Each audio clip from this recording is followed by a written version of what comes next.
ঝিনাইদহে rising youth সোসাইটির উদ্যোগে ৬,০০০ বৃক্ষরোপণ কর্মসূচির উদ্বোধন। সুলতান আল এনামের ভিডিওচিত্রে দেখুন বিস্তারিত। ঝিনাইদহে পরিবেশ রক্ষায় প্রশংসনীয় উদ্যোগ নিয়েছে স্বেচ্ছাসেবী সংগঠন রাইজিং ইউথ সোসাইটি। সংগঠনটির পক্ষ থেকে ৬,০০০ বৃক্ষরোপণ কর্মসূচির আনুষ্ঠানিক উদ্বোধন করা হয়েছে। মঙ্গলবার ১ জুলাই বেলা ১২টায় সদর ও শৈলকুপা উপজেলার দুটি গ্রামের রাস্তার পাশে এই কর্মসূচির উদ্বোধন করেন জেলা কৃষি কর্মকর্তা ষষ্ঠী চন্দ্র রায়। এ সময় আরও উপস্থিত ছিলেন সদর উপজেলা কৃষি কর্মকর্তা নূরে নবী, শৈলকুপা উপজেলা কৃষি কর্মকর্তা মোহাম্মদ আরিফুজ্জামান, রূপান্তরের আশ্বাস প্রকল্পের প্রোগ্রাম অফিসার মোহাম্মদ আল মামুন, মানব পাচার প্রতিরোধে সক্রিয় কর্মী ইমন হাসান সহ কৃষি বিভাগের কর্মকর্তা ও স্থানীয় স্বেচ্ছাসেবকরা। বৃক্ষরোপণ কর্মসূচিতে নেতৃত্ব দেন জেলা সিটিআইপি সদস্য ইমন হাসান। তিনি বলেন, এই ৬,০০০ চারা শুধু গাছ নয়, ভবিষ্যৎ প্রজন্মের জন্য একটি সবুজ প্রতিশ্রুতি। এ সময় ফলজ, বনজ ও ঔষধি গাছ রোপণ করা হয়। জেলা কৃষি কর্মকর্তা বলেন, এই উদ্যোগ সামাজিক বনায়নের অংশ হিসেবে পরিবেশ রক্ষায় গুরুত্বপূর্ণ ভূমিকা রাখবে। ধন্যবাদ। রাইজিং ইউথ সোসাইটি ঝিনাইদহের আয়োজনে আজকে যে বৃক্ষরোপণ কর্মসূচি আমরা উদ্বোধন করলাম, সেই দেশব্যাপী বৃক্ষরোপণ অভিযানের অংশ হিসেবে ওনারা যে এই কর্মসূচিতে অংশগ্রহণ করেছেন, এই জন্য ওনাদেরকে ধন্যবাদ জানাই।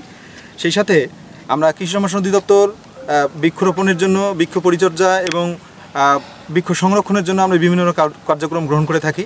আমরা বৃক্ষরোপণের জন্য সকলকে সবসময় উদ্বুদ্ধ করি। সেই সাথে যেহেতু বৃক্ষরোপণ মৌসুম চলছে, আমরা প্রত্যেককে কমপক্ষে ৫টি করে গাছ লাগানোর জন্য আমরা উদ্বুদ্ধ করছি।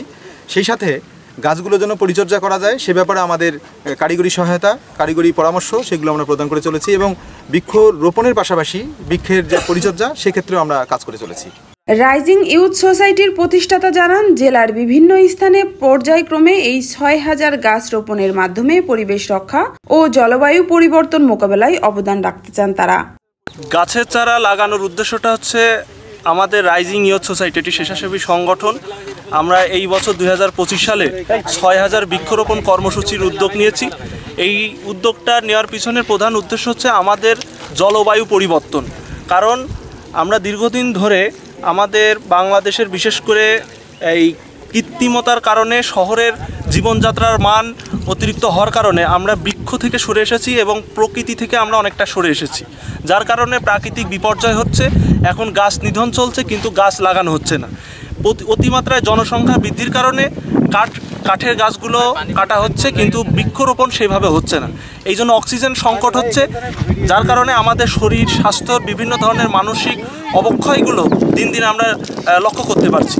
এই জন্য আমাদের সংগঠনের পক্ষ থেকে আমরা এই ২০২৫ সালে যেন ন্যূনতম ৬,০০০ বৃক্ষরোপণ কর্মসূচি নিয়েছি, যেন অন্তত ১,০০০ গাছও যেন আমরা যদি রক্ষণাবেক্ষণ করতে পারি, তাহলে আমরা একটি সুন্দর, একটা আলোকিত পৃথিবী আমরা উপহার দিতে পারবো এবং কি সমাজকে আমরা সুন্দরভাবে বিকশিত করতে পারবো। মূলত আমি এইটার স্বপ্নদ্রষ্টা। আমি প্রথমে এই জায়গাটাতে একদিন ঘুরতে এসে দেখেছিলাম যে জায়গাটা অনেক সুন্দর, মানুষজন আসে বিকেলে, এখানে অনেক মানুষ একটু প্রকৃতি উপভোগ করার জন্য মানুষ আসে এখানে। তো সেই জায়গা থেকে চিন্তা করলাম যে এই রাস্তার ধারে যদি কয়েকটা তাল গাছ লাগানো যায় বা পাশাপাশি যদি কিছু বৃক্ষ থাকে, আজ থেকে ১০ থেকে ১৫ বছর পর জায়গাটা আরও সুন্দর হবে। মানুষজন এই শহরের কোলাহল থেকে এসে প্রকৃতির মাঝে অনেক সুন্দর একটা জায়গা উপভোগ করতে পারবে। কাজে ওই চিন্তার জায়গা থেকে আমি কৃষি কর্মকর্তাদের সাথে কথা বলি। ঝিনাইদহ জেলার উপপরিচালক ষষ্ঠী চন্দ্র রায়, উনি আমাকে সহায়তা করেন এবং আশ্বাস দেন। একই সাথে ঝিনাইদহের একটি সামাজিক সংগঠন রাইজিং ইউথ সোসাইটির প্রতিষ্ঠাতা মুহিব জোদ্দার, সেও আমাকে একত্রতা ঘোষণা করে সেই বিভিন্ন গাছের চারাগুলো সংগ্রহ করে বিভিন্ন মাধ্যম থেকে করে আমরা সব একত্রিত হয়ে এই মাঠে গাছ লাগাচ্ছি। তো আমাদের আশা আছে যে আগামী ১৫ বছর পরে জায়গাটা আরও সুন্দর হবে এবং সেই সাথে বনায়নটা যাতে টিকে থাকে এবং গাছের সংখ্যা তো দিন দিন কমে যাচ্ছে, সেই সংখ্যার জায়গা থেকে আমরা চেষ্টা করছি যে যাতে সুন্দরভাবে টিকে থাকে আমাদের পরিবেশ এবং ভারসাম্য, সেই জায়গা থেকে এই কাজটা করা মূলত।